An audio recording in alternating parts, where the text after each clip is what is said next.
Estimado Padre Pedro, quería consultarle qué es más importante, la oración o la acción. Yo creo que se debe de tener un balance, pero es una discusión que he tenido con un hermano que me decía que es más importante la oración. Saludos, Juan Pablo Martínez, Argentina. Juan Pablo, gracias. Pregunta interesante y qué bueno que estén haciendo estas preguntas tan interesantes porque realmente nos ayudan a todos pues, a obtener una perspectiva mucho más clara de Dios y lo que Dios quiere para nosotros. ¿Qué sería más importante, la oración o la acción? Parece que los dos son igualmente importantes, pero sin embargo podemos decir sin lugar a dudas que la oración es más importante. Si nosotros vamos al Evangelio según San Lucas, el capítulo 10, versículos 38 en adelante nos habla de dos mujeres que atendieron a Jesucristo cuando Jesucristo vino a la casa de ellos. Una era Marta y otra María, hermanas de Lázaro, quien Jesús resucitó entre los muertos. Y nos dice la palabra de Dios que María se sentó a los pies de Jesús para escucharlo, mientras que Marta se pasaba pues preparando las cosas para su almuerzo, para su comida, etcétera. Y llegó un momento en que, pues, Marta se quejó con el Señor y le dijo, Señor, ¿no te importa que mi hermana me haya dejado sola para atenderte?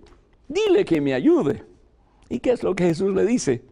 El Señor le respondió, Marta, Marta, tú andas preocupada y te pierdes de 1000 cosas. Una sola cosa es necesaria, es decir, estar a los pies de Jesús en oración. Y Marta ha elegido la mejor parte y nadie se la quitará. Palabra del Señor. Entonces, la oración es imperativa, es importantísima. ¿Por qué? Porque es a través de la oración que yo comienzo a tener una relación más íntima y estrecha con Jesucristo. Pero la oración me tiene que llevar a la acción. Es decir, la oración me tiene que llevar a ser más y más como Jesús. Si yo voy a estar a los pies de Cristo Jesús en oración, ¿es para qué? Para identificarme con Jesús y para que Jesús se pueda unir más y más a mí, de tal forma que pueda decir como San Pablo, es Cristo Jesús quien vive en mí.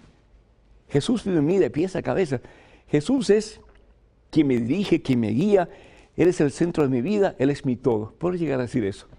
Pero ¿cómo lo puedo llegar a decir? Solamente a través de la oración.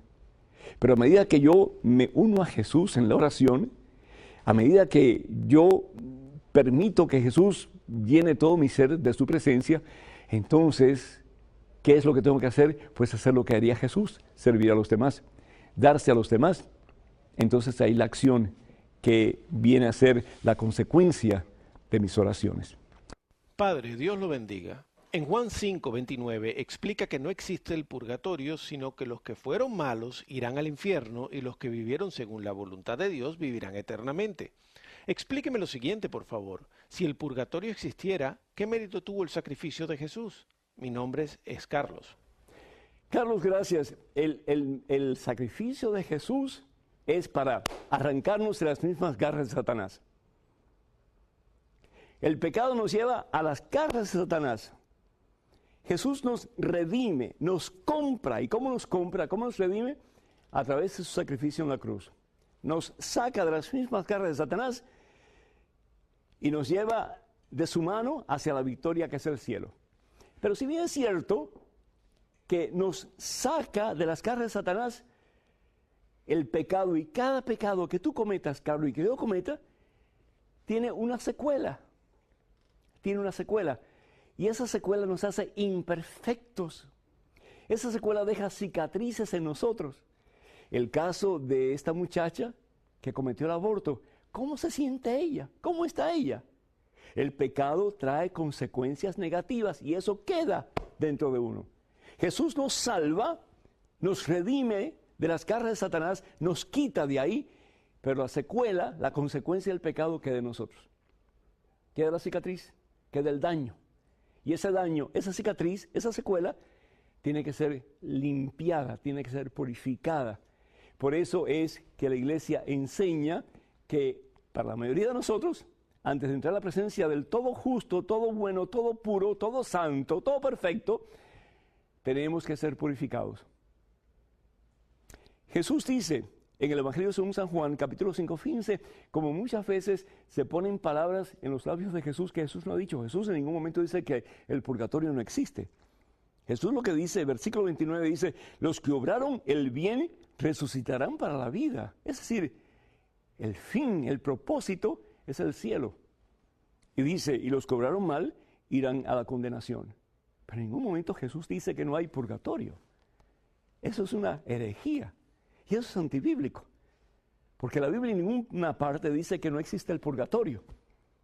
Y la iglesia que está puesta por el mismo Señor Jesucristo y recibe el Espíritu Santo el día de Pentecostés para guiarnos hacia la verdad, dice y enseña en el nombre de Jesús que el purgatorio es necesario para poder entrar en la presencia del todo puro y todo santo, que es Dios nuestro Señor. ¿Qué más? Tenemos muchísimas llamadas por teléfono y muchísimas gracias a todos ustedes por sus llamadas. Oscar de New Jersey pregunta si el sexo oral está permitido en el matrimonio. La iglesia enseña que las caricias están permitidas, pero que la consumación del acto sexual tiene que ser como Dios lo manda. Es decir, entre los órganos sexuales del hombre y de la mujer. María de los Ángeles de New York dice que ¿cuáles son los pecados mortales? Pues todo lo que tenemos que hacer es ir al Decálogo, a los 10 mandamientos, Éxodo capítulo 20, y ahí vamos a ver cuáles son los mandamientos de Dios. Cualquier desobediencia a cualquiera de esos mandamientos puede incurrir en un pecado grave, un pecado mortal. Uno de esos actos sería, por ejemplo, el dejar de santificar la fiesta. Y para muchas personas, para muchos católicos, el no ir a misa representa ningún problema y sin embargo es un acto grave, es decir, no a Dios, no al amor de Dios que nos quiere dar a través de su palabra y a través del banquete maravilloso que es la Santa Eucaristía. María Mota de New York dice que ella quiere saber cuál es la edad que una persona puede tener para ser monja. Pues yo recomendaría que viera a su director de vocaciones de su diócesis para que él le diera información. Hay diferentes comunidades religiosas y tienen diferentes edades en que pueden entrar y hay un tope pues en cada una de ellas. José Reina de California dice que en la iglesia donde él está hay una estatua de Juan Pablo II. Y él dice que cómo puede ser eso si el Papa no ha sido canonizado todavía. Pues en muchas iglesias hay estatuas y hay imágenes y hay pinturas de muchísimas personas que no necesariamente son santos, pero que en alguna forma nos ayudan o nos hablan de la vida de Jesús o nos enseñan el camino de la santidad. Y dice que tenía un reclinatorio, pues el Papa que está en proceso de ser canonizado necesita, o la iglesia necesita, ciertos milagros para poderlo proclamar santo. El que haya un reclinatorio, pues lo más probable que es para que las personas tengan oportunidad de orar al Papa pidiéndole su intercesión ante Jesús por su necesidad particular. Yo en mi caso, yo no pondría un reclinatorio porque eso puede traer de nuevo confusión a muchísimas personas, pero eso depende de cada sacerdote. Desafortunadamente tenemos un montón de llamadas que no podemos contestar. El tiempo se pasa demasiado rápido, pero hermanas y hermanos, muchísimas gracias por su sintonía. De nuevo, apoyen este ministerio EWTN con sus contribuciones, con sus oraciones, para que podamos seguir llevando al mundo el Evangelio de nuestro Señor Jesucristo. Les quiero